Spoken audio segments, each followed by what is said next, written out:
Hi Ginger, you asked about family recipes. My grandmum Nin used to make the best coconut ice, but she never used a recipe. After she died, we realised no one had ever thought to write the recipe down. And we tried lots of different recipes, but we just couldn't make a coconut ice as good as Nin's. About 30 years later, I was mentioning how much we miss Nin's coconut ice to my sister-in-law, and she said, "I've got Nin's recipe, she wrote it down for me." And she gave me this torn-off slip of paper in Nin's spidery writing with the recipe, and it's every bit as good as we remember. The first time I remember being productive in the kitchen, and I use wiggly fingers around the word productive, was when I was maybe 5 or 6 in Scotland, and I was allowed in my grandpa's kitchen. No one was allowed in my grandpa's kitchen. And so I helped him, and again, wiggly fingers around the word helped, to make his chicken soup. It's the stuff that sticks to your ribs in the cold Scottish winters. It's the stuff that fixes colds and flus and broken bones and everything. You name it, my grandpa's chicken soup fixes it. So tell me something. How is the food that you cook at your home connected to your own family history? Jajurud, even though it's literally chicken and rice, it's far more than that. It's chicken that's been marinated in garlic and allspice and seasoning. Traditionally, you're meant to use that rice as a stuffing for the chicken, but the way my mum does it is she separates. It's almost like a deconstructed stuffed chicken with rice. Elias was born and raised in Sydney. His family are Lebanese on his mum's side and Palestinian on his dad's side. Now he lives in London, and when he moved so far from home, the thing he found himself missing the most was actually his mum's cooking. I remember trying to make it for the first time and having my mum on FaceTime, and my mum just had this big grin on her face when I told her I was making jajuruds and stuff like that. It was a really memorable FaceTime session, and as you can imagine, ever since then, cooking and food has become much more of a dominant topic in our chats than usual. We talk about traditions, we talk about the history of the recipes in the family, and we talk about where the ingredients come from, and we try to pin down where her mum learnt the recipes and where her mother-in-law, my father's mum, learnt the recipes. Elias's story is both unique and pretty typical at the same time. And that's really the thing about food, isn't it? Most of us have at least one dish or recipe in our repertoire that holds not only beautiful flavours, but decades of memories or even generations of family history. I never got the chance to meet my paternal grandmother on my dad's side, and I have vague memories of my maternal grandmother on my mum's side, but she died when I was about 6 years old. So in many ways, when I'm cooking these dishes that have been passed on to my mum and being given to me, it's like building a bridge for me to both of my grandmothers, because they sacrificed a lot to come to Australia. I really feel those sacrifices keenly and really wonder, oh my God, I'm cooking this dish that my grandmother, whichever one, cooked it 50 years ago, 70 years ago. It just makes me go into a rabbit hole thinking, wow, my family has been really lucky to go climb up the social ladder in so many ways, because both of my grandmothers were illiterate and both of them came from poor families. So it just makes me wonder what they went through, what ingredients they had access to at the time, and how I'm so lucky to be able to access these ingredients today. So why is food so much more than just a source of sustenance? And why does it unite not just families, but often whole communities? I know food can be value-laden, but it can also be value-neutral. And I think that is one way in which it can help, in a way, break down barriers, but reinforce community. This is Seriously Social. I'm Ginger Gorman. Today on the pod, I'm looking at how food connects us in the good times and in times of crisis.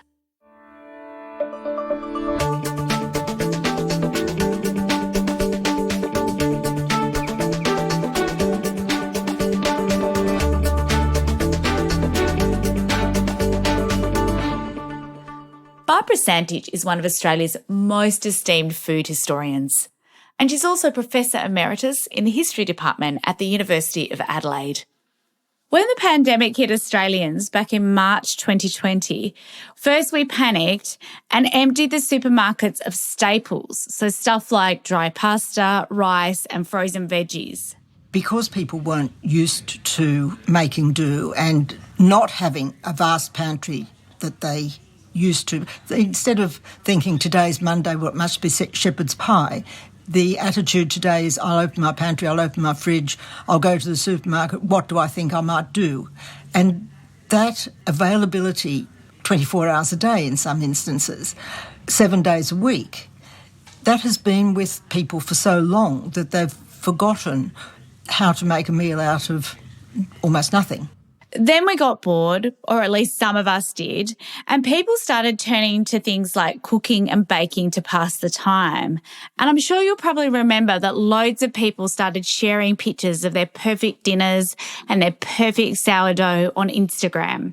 If you're at home, working at home, as an awful lot of people were and still are, then you do have the time to do it because it doesn't take a lot of time in total, but it does need that attention at certain times. And so it was not everybody who was making sourdough bread. It was those who had the knowledge, those who had the means, those who were allowed to work at home. Not everybody could work at home. Essential workers couldn't work at home. They couldn't make sourdough. So it was confined to a certain group of people that might be described as having cultural capital and gastronomic capital. It's really interesting, Barbara. So you saw it sort of as an elitist thing almost. Yes, I did. It did become competitive because it's not an easy thing to do, to make really good sourdough bread. And so if you do succeed, then yes, you probably feel like this is worth bragging about. So what does all this say about modern Australians? One way to answer this question is to actually look back and think about how Australia responded to historic crises, the big ones like the World Wars and the Depression.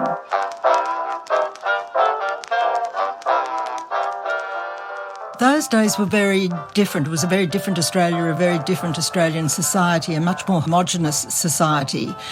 And people tended to do the same things. Everybody would have a roast on Sunday. Everybody would make that roast last for another couple of meals.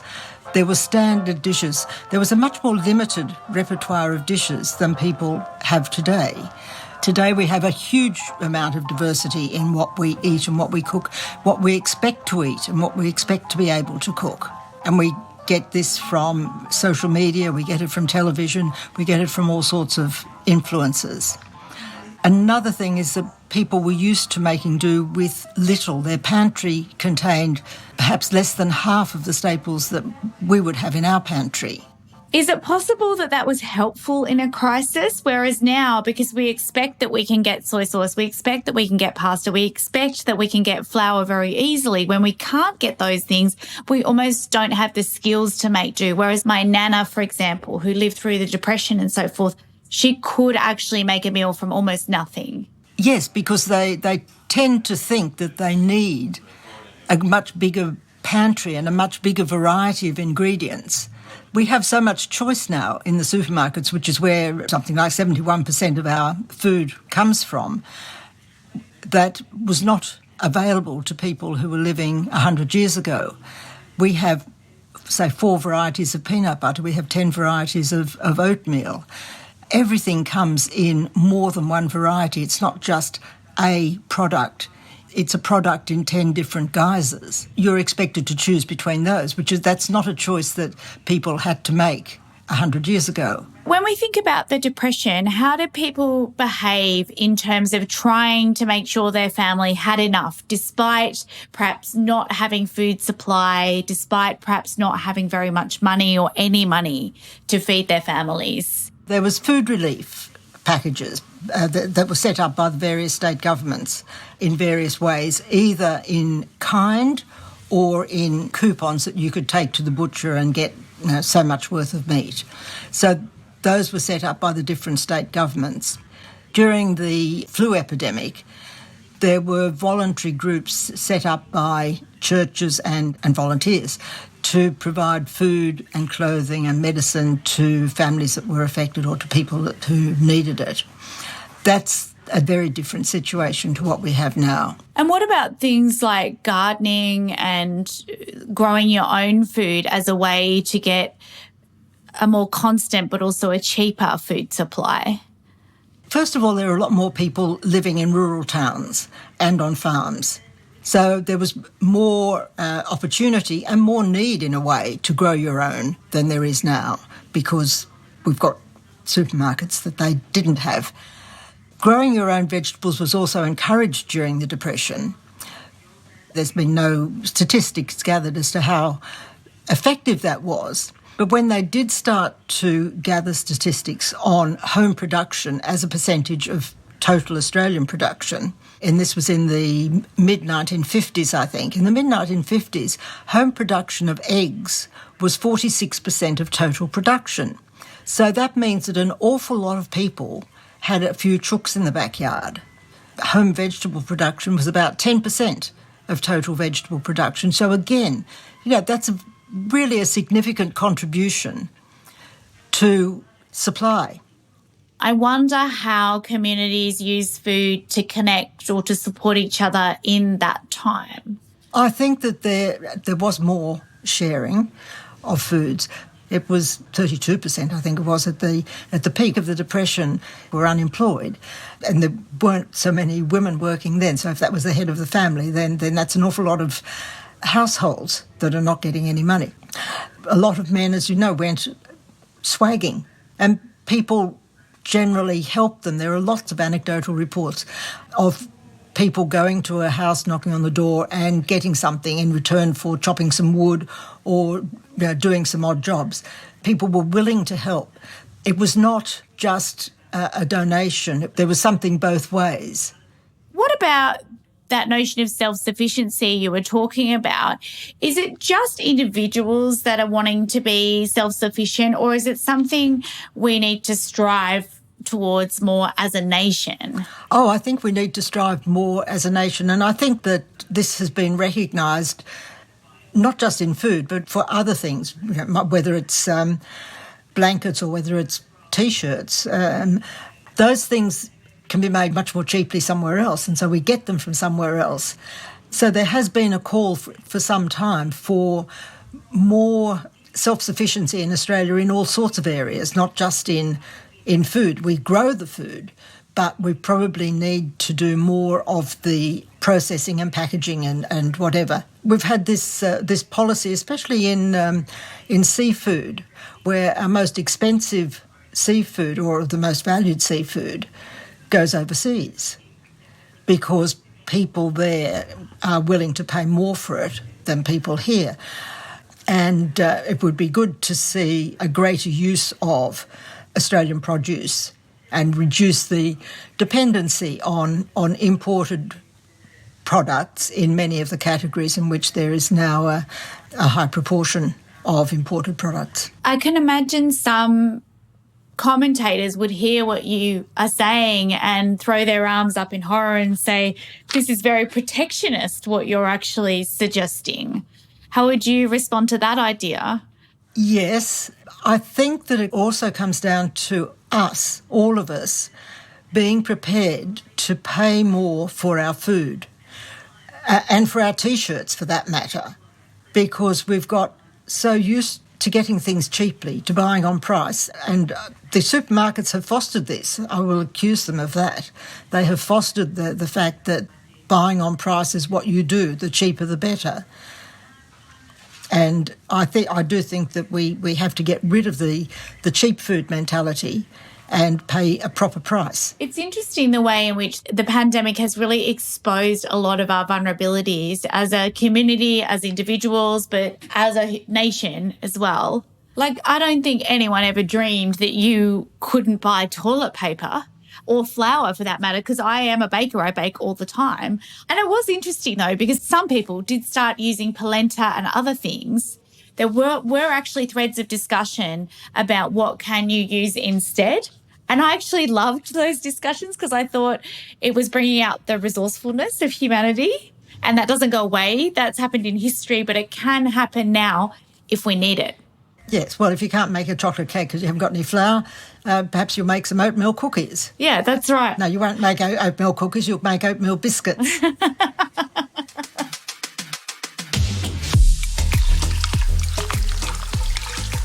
Are we going to do all 8 mangoes? I don't know, they're big ones. I think you might have to put them in the food processor because they're quite firm. Do you want a better knife than that? That's fine. Remember when I said that most of us have at least one dish or recipe in our repertoire that connects us to our family history?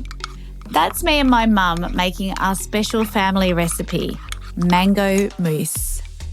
I often used to make it for dinner parties, but you loved it. It says well drained, so were you using canned No, mangoes? I never did. I always used fresh ones, and if I couldn't get fresh ones, I didn't, so I only made it in summer, basically. The problem with it is it never sets. Well, I use leaf gelatin. I have done for years, ever since a German aunt showed me the leaf gelatin, more than 30 years ago. It's funny because Kitty, obviously, she's only 7, but she keeps asking you to make it for my birthday at Christmas because she knows it's my favourite. Well, I think we'll splash out then and make it. Whatever your family traditions happen to be in December and January, this year they might feel really different. With restrictions on travel and limits on how many people can gather in one home, what will Christmas lunch look like for Australians in 2020? Here's Barbara Santich again. Family gatherings won't happen in the same way. But perhaps what people will do is they will eat the same things that perhaps they always ate, whether it's, Nana's potato salad or whatever it is. They'll agree to eat the same things and then in a way they're sort of sharing in the way that the Thanksgiving turkey unites all of America. That's a really beautiful idea because I was imagining all these lonely people separated in their own houses, feeling miserable on some of those really important festive occasions. Of course, I'm not suggesting for a moment that everyone in Australia celebrates Christmas. But, there are certain times, even like New Year's Eve, where we do get together, we do eat mangoes and we do eat prawns or whatever it is. So you're suggesting that possibly if I'm in my house in Canberra and someone I love is in their house in Perth, we're eating the same potato salad as a way to connect, even though we're miles away and we're on Zoom. Exactly. Yes, that's what is called commensality, eating together at the same table. And you can eat at the same table without being physically at the same table. You can do it by eating the same thing, but certainly not at the same table, but it gives them that feeling of togetherness.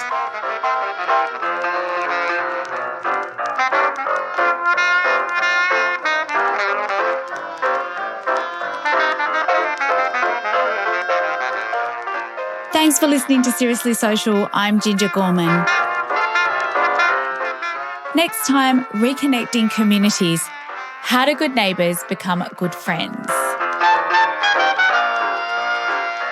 If you like the pod, spread the word, share a link on your social channels, review us and tell your friends. See you next time.